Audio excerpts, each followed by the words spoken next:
This meeting is being recorded. Gurur Brahma, Gurur Vishnu, Gurur Devo Maheshwara, Gurureva Param Brahma, Tasmai Sri Gurave Namaha. Vasudeva Sutam Devam, Tamsachanoramabdanam, Devaki Paramanandam, Krishnam Vande Jagadgurum. Samasta Kalyani Niratam Karunamayam Namami Chinmayam Devam Sadgurum Brahma Vidvaram. Yeah, second chapter. Bhagavad Gita is the essence of all the Upanishads. Upanishads are mainly exponents of Brahma Vidya. Why it is called Brahma Vidya? Every Vidya gives us some benefit for our living. It gives us some power. It gives us happiness, any Vidya, some comfort. But they are all finite, limited, mutually cancelling each other. That Vidya which gives us complete happiness, complete security, is called the biggest of sciences. Biggest in Sanskrit is Brahma. Science is called Vidya. So Brahma Vidya is the biggest of sciences. Brahma Vidya is the most glorious of sciences. And that is contained in the Upanishads. They being terse to a common man, T-E-R-S-E.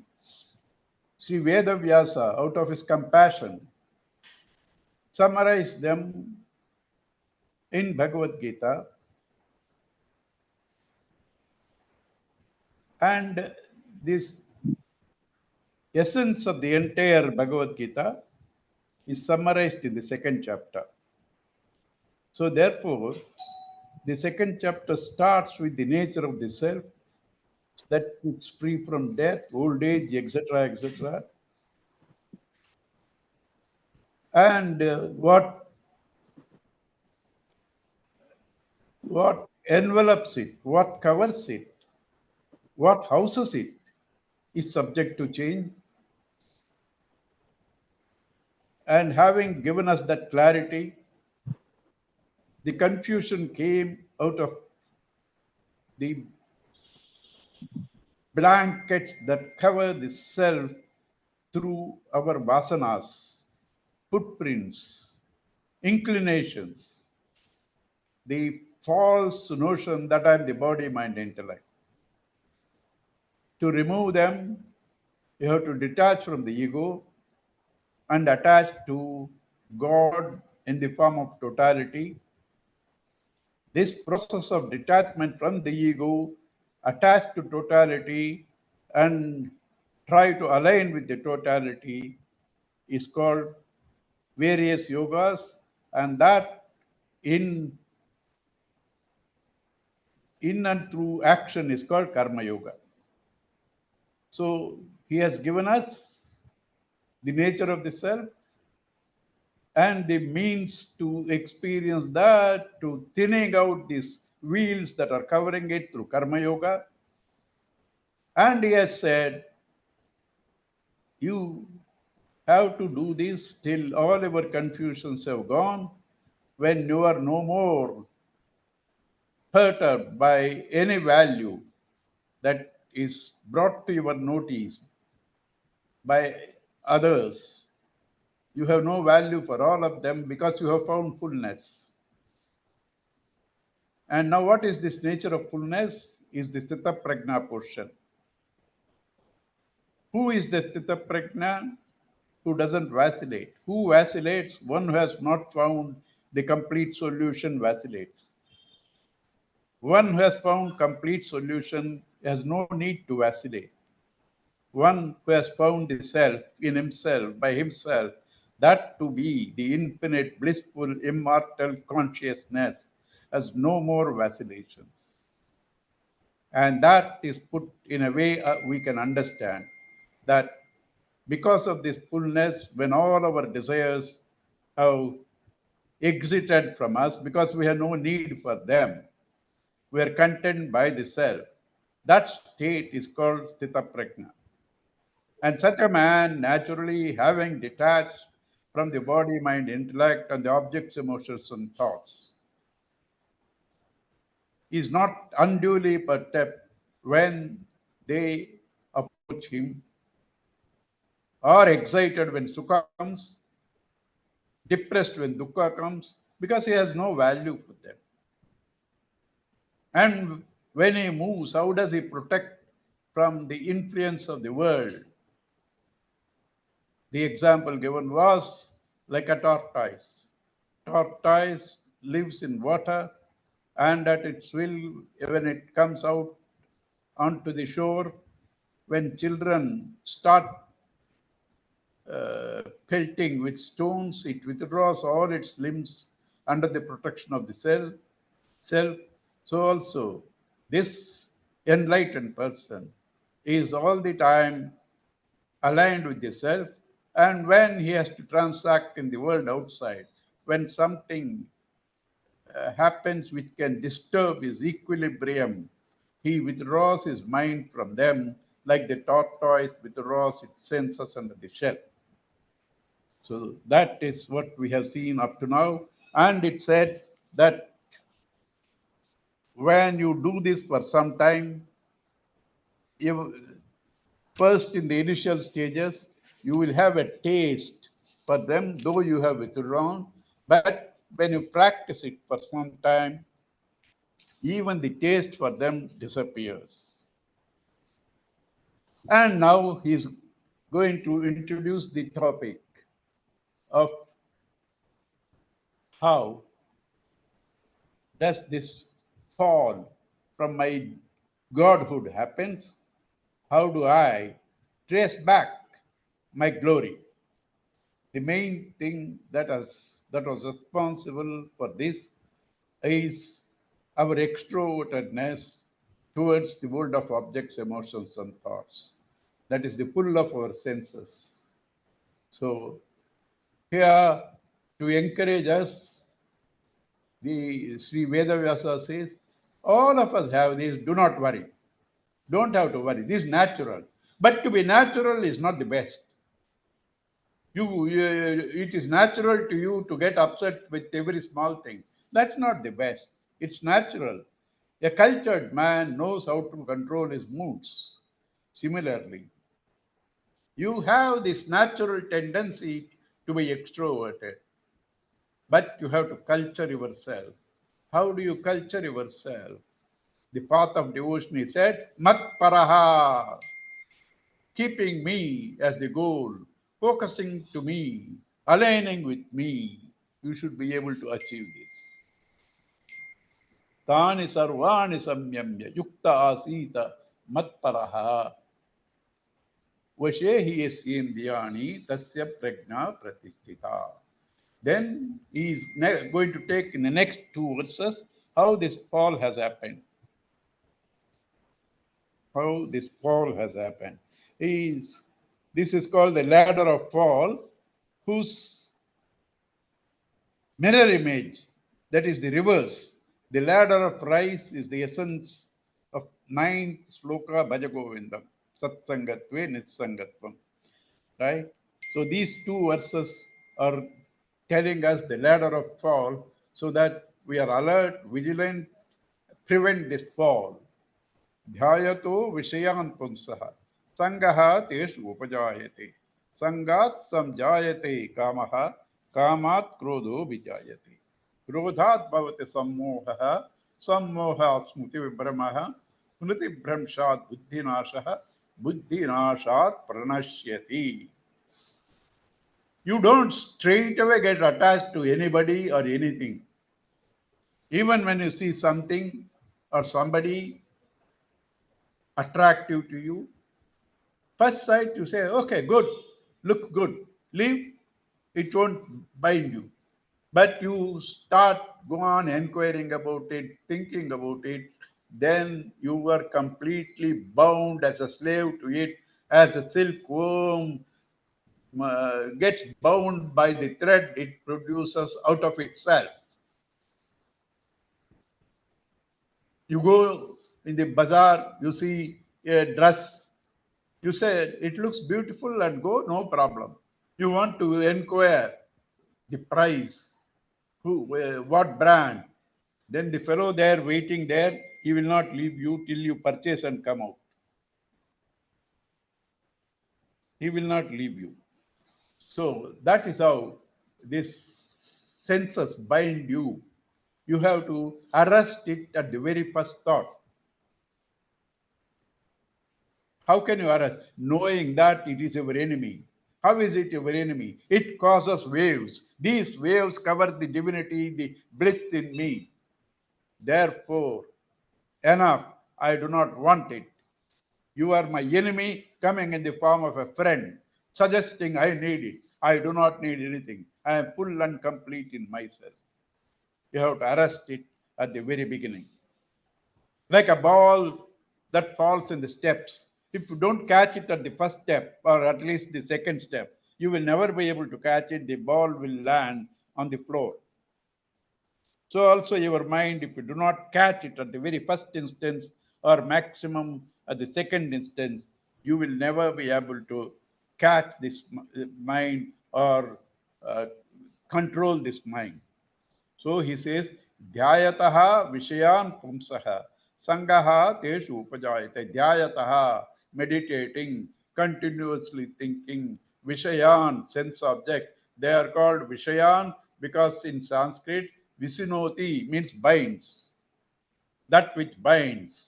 So these subjects bind you, and they are called Vishayaha. Dhyayato Vishayan Pumsaha. Sangaha Teshu Upajayate. Out of this meditation, your attachment to them comes. Sangat samjayate kamaha. When you get attached to them, you want to possess them. Sangat samjayate kamaha. Kamat krodho bhijayate. When you want to possess, there are obstacles in the form of others wanting it or some other thing you may not have means or you may not have the mood. Then anger comes. Kamat krodha bhavati.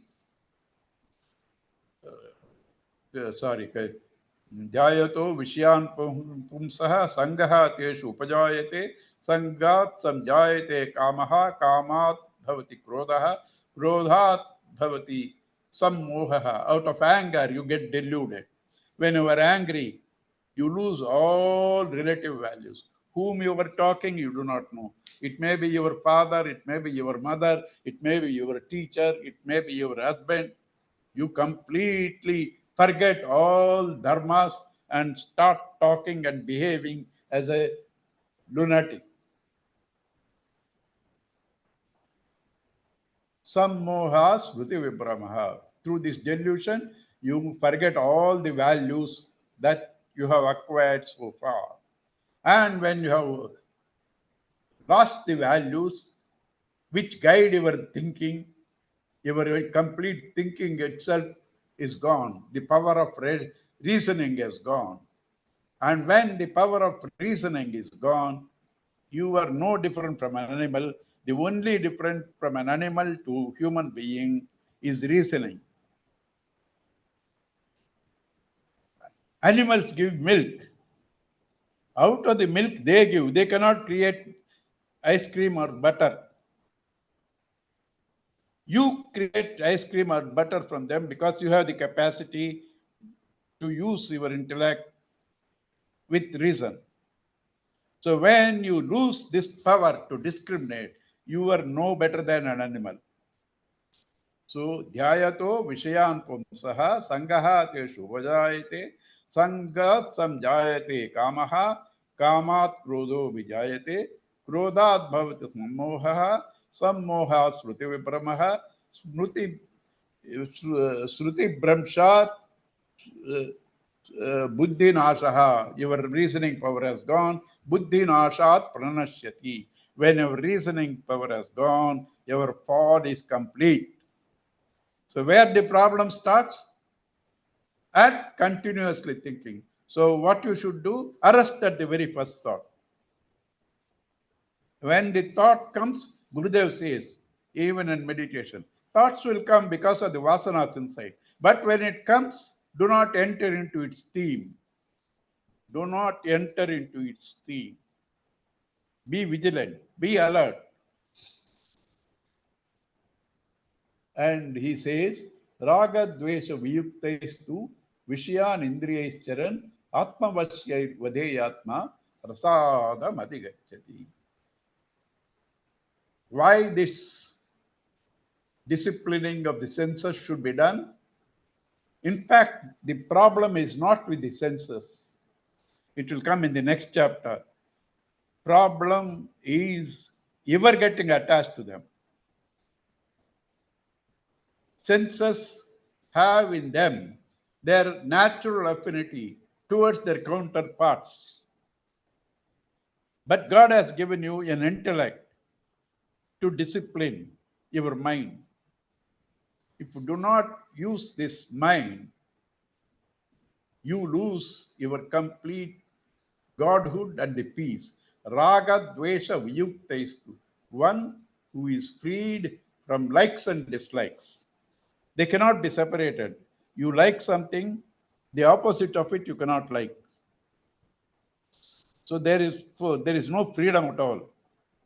When you hate something, you are always wanting to avoid it, gain what you like. Therefore, your mind is never at peace. Raga Dvesha Viyuktaistu Vishayan Indriyaicharan Atma Vashyai Videyatma. One who moves completely detached from these likes and dislikes in the field of the senses, brings his mind and intellect under the spell of the self. And such a man, prasada madhigachati, he gains peace. This is the significance of giving peace at the end of the puja. Through the puja or temples, you try to integrate the mind and intellect, means you bring the mind under the control of the intellect. And when you do that, there is peace. So that is the symbolism of giving prasada.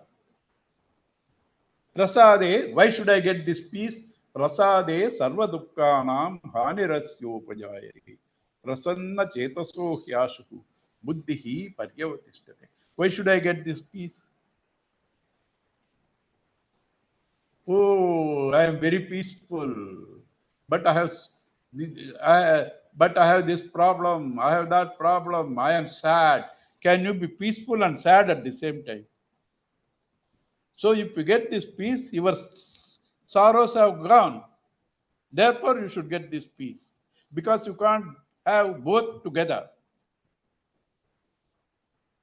So prasade sarva dukkhanam hanirasyopajay prasanna chetaso hyashuhu buddhihi paryavatistate.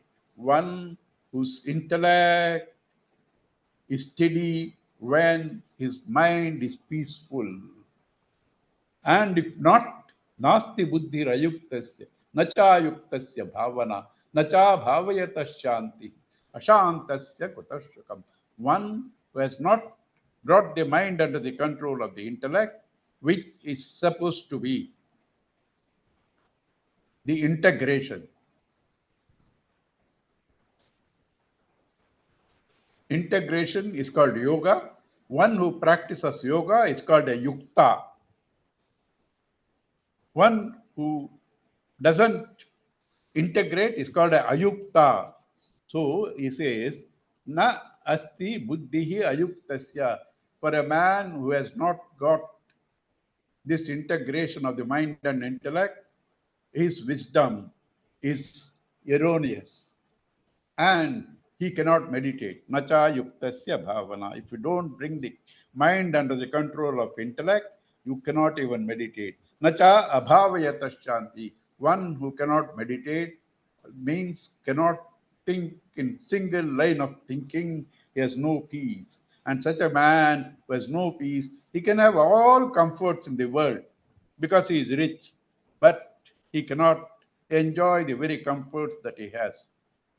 Comfortably in an air-conditioned room, 20 by 16, with a home theater, with a fridge with foreign chocolates, the man is sleepless because there is no peace. These comforts cannot give him. On the other hand, one who has peace snores on the banks of the Kuvam in the night. So peace is the primary thing, comforts are secondary. Indriyanam hi charatam yan manonu vidiyate tadasya harati pragnam vayur nava mevambas. When you see something, your eyes sees, they are attracted. Your mind follows it, you have become a slave. Eyes have seen, but the mind should detach from the eyes and attach to the self. Eyes see, they are attracted, but without the mind, eyes cannot further proceed. If the mind is withdrawn from that the eyes, and aligned with the self, then that object no more can bind you. Indriyanam hi charatam yen manonu vidiyate tadasya harati pragnam vayurnava mevambasi. Yet a boat whose mast is high, but whose keel is not equally proportionate, that boat is tossed by winds and drifted away. So, as much as you are involved in the external world, the mast, you should have deep involvement with the self, the keel. Otherwise, you will be tossed by the power of the winds of the world, desires, and you will wreck yourself. And therefore, tasmadhyasya mahabaho nigruhitani sarvashah indriyani indriyatebhyah tasya prajna pratisthita. Therefore, you must bring these senses under the control of the intellect. Senses means mind. Senses means mind. The mind should be brought under the control of the intellect. Such a man's wisdom is steady. And now the question comes, if all the time you were talking of control senses, control this, those are the only small things where we have happiness. You say all the time control it, then what is this life for? He says, you do not know. By indulging in them, you are missing something great. By controlling them, you discover that fullness in you, full bliss in you. The joys and sorrows you get out of experiences are finite. Whereas when you do not turn your attention to them, when the mind is resting with the self like in sleep, that bliss is complete. You cannot be extrovert and introvert at the same time. If you are extrovert, you are lost to divinity. If you are introvert, you align with the divinity. Therefore, you have to control. Beautiful example is given. Why to control? The joy that this enlightened man has, you can never think. You have no entry. The world which you think gives you happiness, that man has no interest because he is enjoying a version of bliss. Your joys, he has no interest. His joy, you have no entry at all. So, this figuratively he says, what is day to you is night to him. What is day to him is night to you. That is where you are awake to the senses, he is indifferent. Where he is awake to the self, you have no entry at all. Yanisha sarvabhutanam tasyam jagrati samyami. Where everybody is awake, everybody is sleeping, There, the man who controls the senses is awake. Yanisha sarvabhutanam tasyam jagriti samman. Yasyam jagriti sarvani bhutani. Where everybody is awake. Where everybody is awake. Yasyam jagriti bhutani. Sa nisha pashyato munehi. This contemplative, Muni means contemplative one. Muni comes from the word Manana Silavan. Manana Silavan, the reflective one, the contemplative one. Such a one is indifferent to the world people are awake. Right? So now he wants to give you a picture, graphic picture of what is this comparison of the ordinary man's joys and the man of enlightenment. Apuryamanam achala pratishtham samudramapa pravishanti yadvat tadvat kamayam pravishanti sarve sashanti mapnoti nakamakami. Apuryamanam achala pratishtham, ocean which is complete, motionless, well established. Well established. Samudram apaha pravishanti yadvat. To that ocean, billions of gallons every minute are entering from all rivers in the world, especially Amazon and Brahmaputra, Ganges. Those are as good as ocean themselves. So many billions of gallons are entering, but ocean never rises because it's full. It absorbs everything else. It has no interest. It doesn't rise when these waters enter. In fact, these waters, where its own waters, evaporated by the sun, condensed and brought in the form of rain, fallen on the hills, became rivers, re-entering the ocean. It's a complete process of starting from the ocean, going into the atmosphere, becoming rain, re-entering the ocean. So also, your own joy you lend to the outside world, the mind, and having loitered, you come back to your own self. And the joys that you enjoy are like the trickles, drops of river waters from all that is entering the ocean, the sensuous man. But the contemplative one, his happiness is like the ocean. His happiness is full and complete like the ocean. Therefore, Therefore, you should maintain the status of the ocean by aligning with the spirit. And he says, that's how, even though you have to move in the world outside, keep your alignment with the self.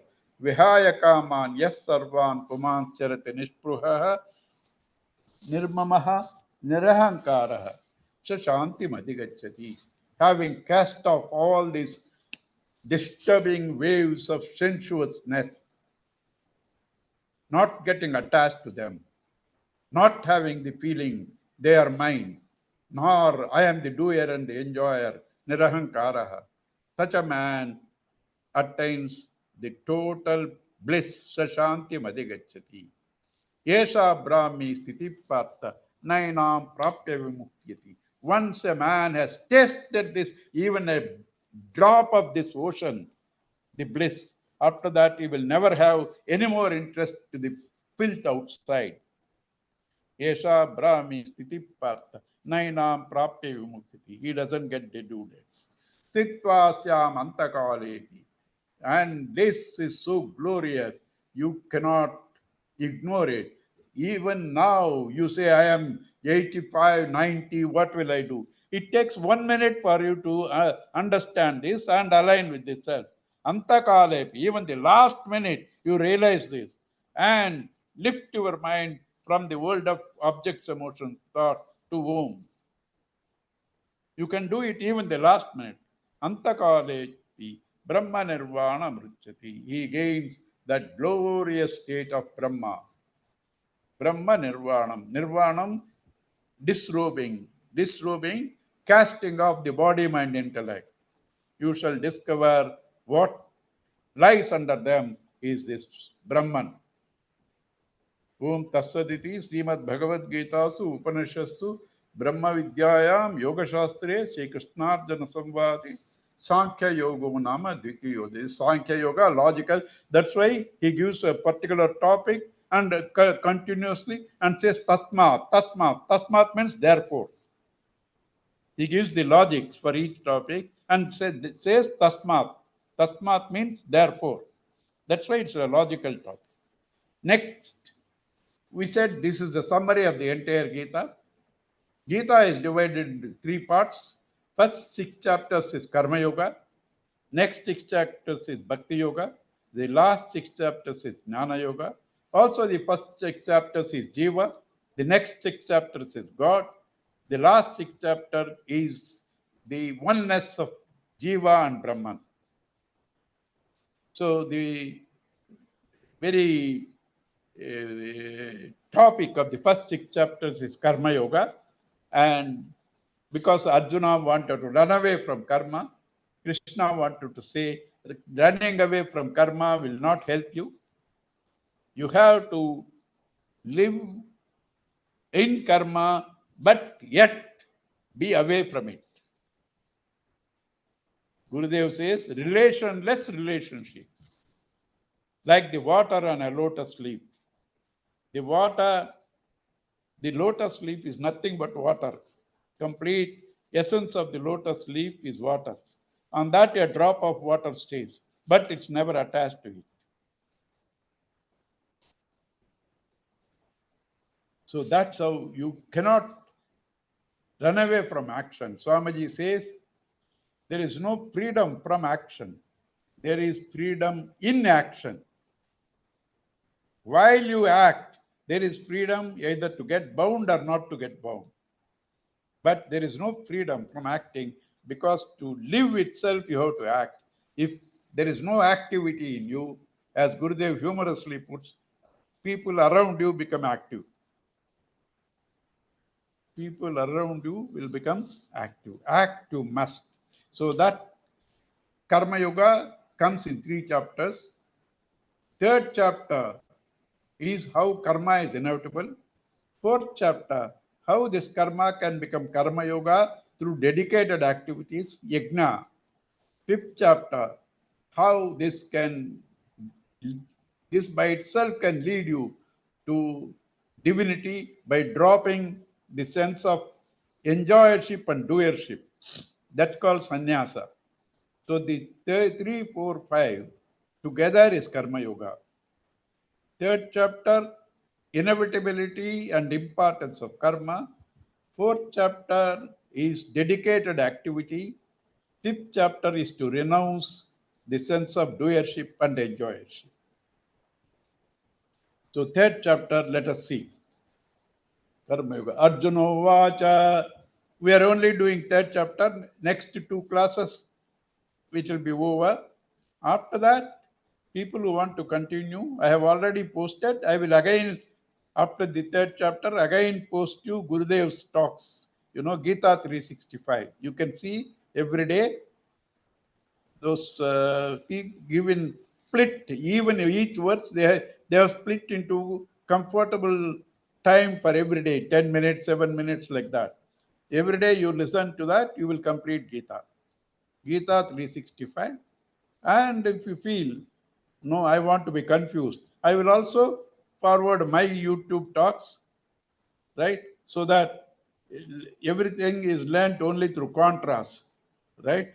Listen to Gurudev, and then also you should know what you should not listen. Both I will say. And that you listen, let us see later, right?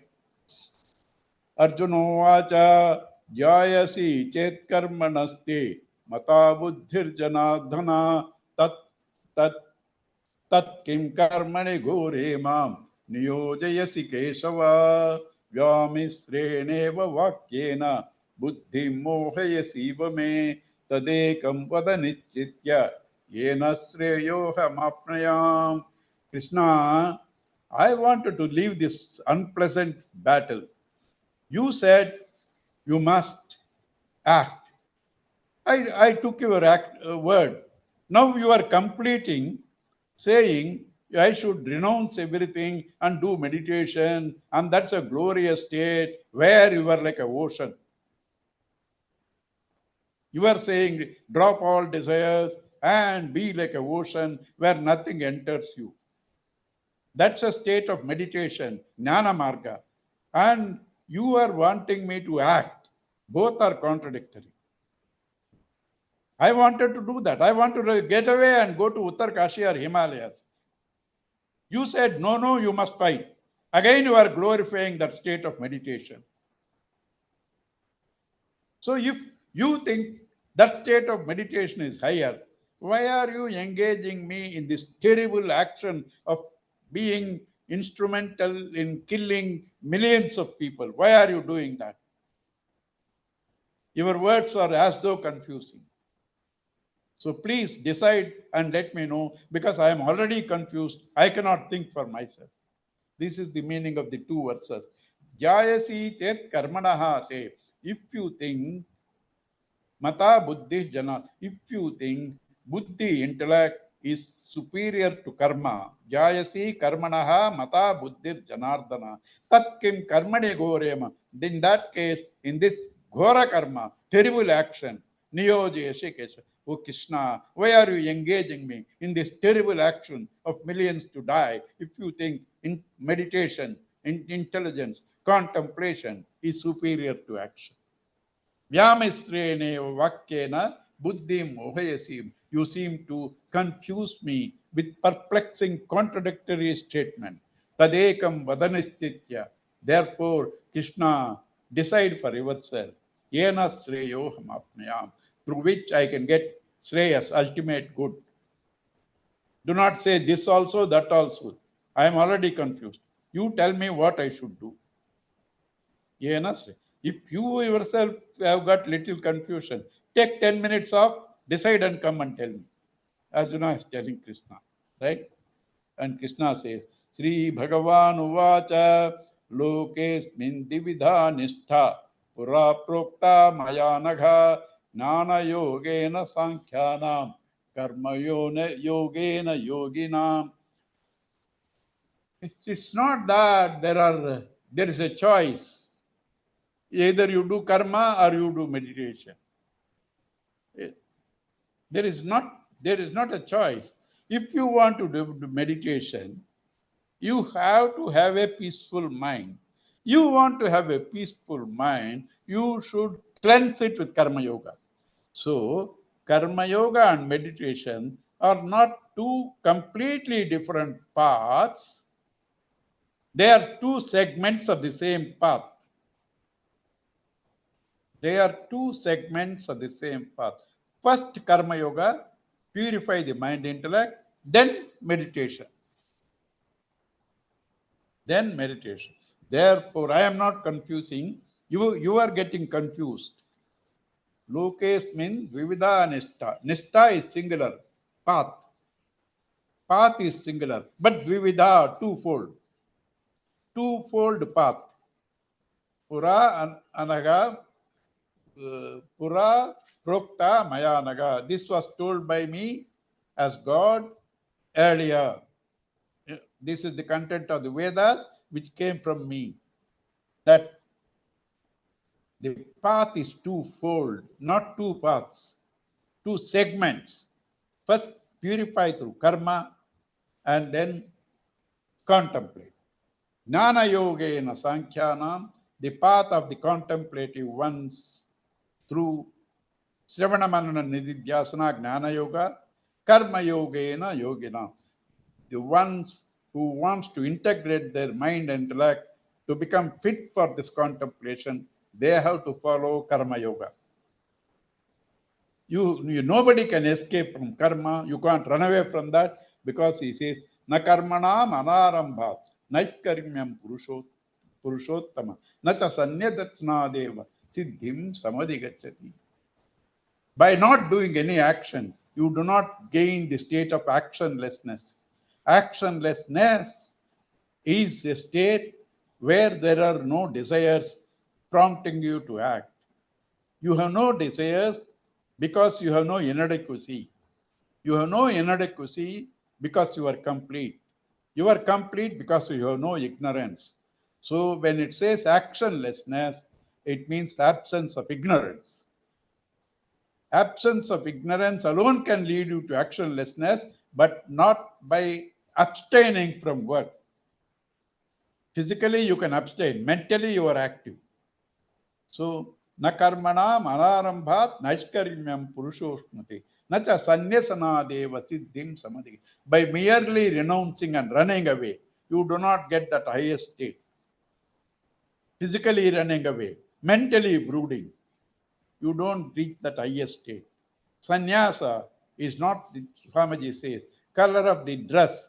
Sannyasa is the color of the mind, where you have dropped the sense of doership and enjoyership. When you drop the doership and enjoyership, you have got that highest state, not merely by running away.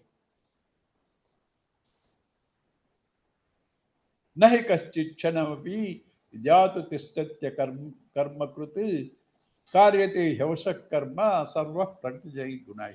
Everybody is propelled, motivated by their inclinations, vasanas. Therefore, they cannot keep quiet. Everybody has to act. Importance of action. Only thing is, you have to know how this action doesn't bind you. You have to act in a way that the action doesn't bind.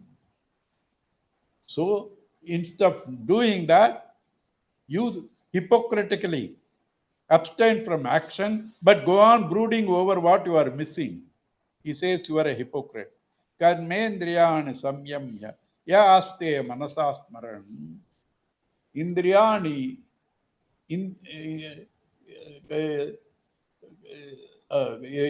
कर्मेन्द्रियाणि मनस कर्मेन्द्रियाणि संयम्य यास्ते मनसा स्मरन् इंद्रियाणि विमूढ़ात्मा मिथ्याचारः स उच्यते.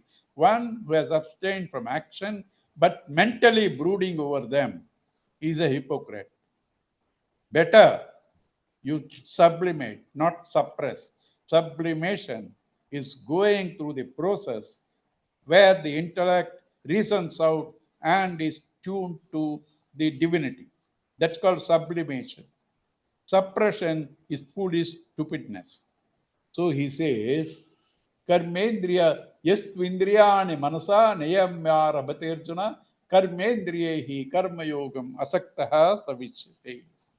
One who has,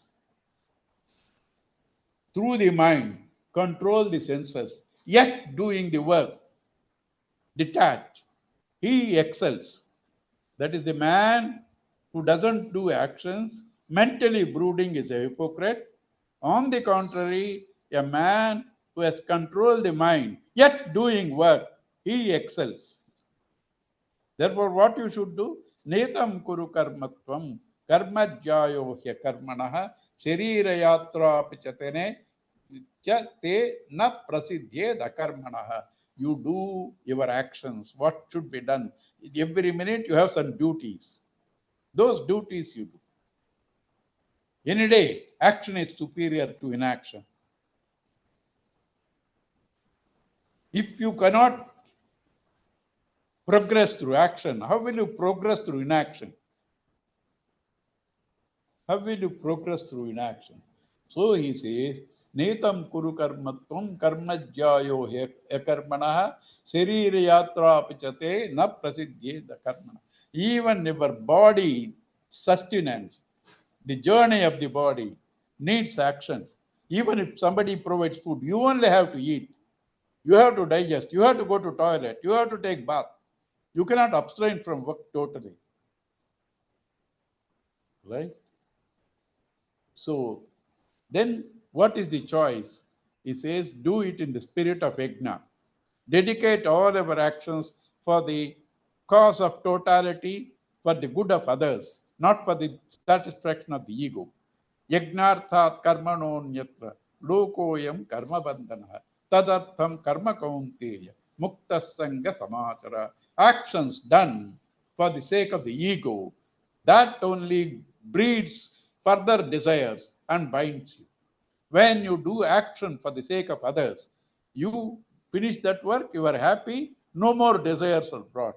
In that field, the inclinations, the vasanas inside you come out, but no new vasanas are taken when you do work for others. When you do for yourself, your vasanas go on multiply. So a man who works with the ego reaches death, agitations. A man who works for totality, totality is God. He purifies himself and reaches Godhood, immortality. With ego, mortality and sorrow. Without ego, totality, immortality and bliss. We will see further next week. Next week, no class. Next week, no class. I have some social engagement, right? So next class will be on next Saturday. Next Saturday is what date? How Today about is this Saturday, Uncle? 15, 22nd. So we'll have the class on 22nd and 24th. 22nd and 24th, 2 classes. Your freedom is got from my talks. Purnamadaha Purnamidam Purnat Purnamudachyate Purnasya Purnamādaya Purnameva Vasishyate.